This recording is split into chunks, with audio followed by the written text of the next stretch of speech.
Je m'appelle Guy Bélizer, je suis d'origine haïtienne et je vis dans la région de l'Outaouais. Je vais vous lire le début de mon roman qui a pour titre Rue des rêves brisés. Ils disent que je suis perturbé, que toute cette histoire m'a secoué. C'est peut-être vrai. Qui ne le serait pas?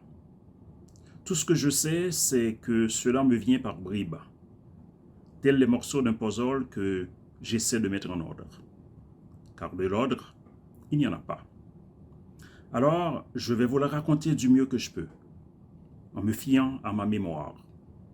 Et vous savez ce que c'est, la mémoire. On dit que c'est une faculté qui oublie. Donc, vous m'excuserez si, à l'occasion, certains points m'échappent. Ne m'en tenez pas rigueur.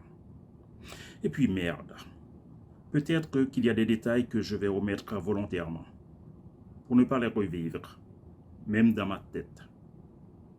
Aussi, je me sens tellement épuisé, comme si tout d'un coup, j'avais vieilli de 20 ans en l'espace d'un été. Parfois, je me demande ce qui serait arrivé si on était resté dans notre bungalow de Longueuil, en banlieue de Montréal. À l'heure où je vous parle, je serais peut-être dans le sous-sol, accompagné de mes amis de naguère. Ces amis que je ne voulais pas quitter et que je ne vois plus aujourd'hui. Dire que je pensais les garder pour la vie. Mais la vie les a séparés de moi. Après tout, c'est peut-être ça l'existence. Quitter ceux qu'on aime pour en aimer d'autres. On ne revient pas en arrière. Pas de bouton rewind. Dommage. Car je vous jure qu'autrement, je reculerai le temps. À défaut, je ferai en sorte qu'il passe plus vite. Ainsi, le tout serait tellement loin dans ma mémoire qu'y penser me laisserait de glace. J'en doute, mais c'est ce que je pense. Je m'appelle Christophe. Christophe Célestin. J'ai 17 ans, mais on m'en donne plus, à cause de mon gabarit. Autrefois, mon père me disait que c'était pas la peine d'être si grand quand on n'a rien dans le crâne. À l'époque, je croyais qu'il était jaloux, le paternel, car comparé à moi, avec ses 5 pieds et 7 pouces, il est un modèle réduit. Entre nous, rien de commun. Lui, c'est tout dans la tête. Un cerveau, comme on dit, capable de donner son opinion sur tout, de discourir de philosophie, de littérature, d'histoire et surtout de politique, son sujet de prédilection. Mon père est prof, comme il était en Haïti. Toutefois, il dit qu'au Québec, ce n'est pas la même chose, que les étudiants n'ont aucune considération pour leurs professeurs et qu'il serait 1000 fois plus utile à Cap-Haïtien, sa ville natale. Souvent, je vois ces anciens élèves qui vivent maintenant à Montréal l'appeler maître. Maître Manot. Son vrai nom, c'est Emmanuel, mais tout le monde le surnomme Manot. Aujourd'hui, il ne fait plus aucune remarque désobligeante à mon endroit. Plutôt, il m'offre ses conseils.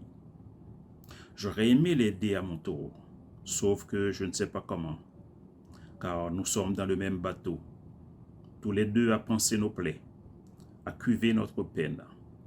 Alors forcément, cela nous a rapprochés. C'est bête qu'il ait fallu tout ça pour que nos relations reviennent à ce qu'elles étaient au temps de mon enfance. Le temps de l'harmonie, quand il me racontait les histoires de son pays natal, cette région envoûtante, la première république nègre au monde, le lieu où l'homme noir brisa les chaînes de l'esclavage et d'où la liberté fut exportée, Haïti. Bien qu'ayant vu le jour à Montréal, à cette époque, je voulais ardemment retourner dans ce pays que je considérais comme le mien, même si mes pieds n'avaient jamais foulé son sol. Car, à force d'entendre mes parents maudire l'hiver, ressasser les souvenirs d'antan et reprocher aux Blancs leurs préjugés, j'avais grandi avec le sentiment que, comme eux, je n'étais ici que de passage. Ce fut après que je compris que ce projet de retour n'était qu'une chimère, une façon de se remémorer leur vie passée, un réflexe d'immigrants toujours prompt à idéaliser leur pays d'origine qu'ils ont pourtant quitté. Ainsi, jusqu'à 12 ans environ, je vécus dans l'attente de cet éventuel départ. Après, je tournai la page. Le charme était rompu. J'avais compris qu'on ne peut retourner là où on n'a jamais été. Merci.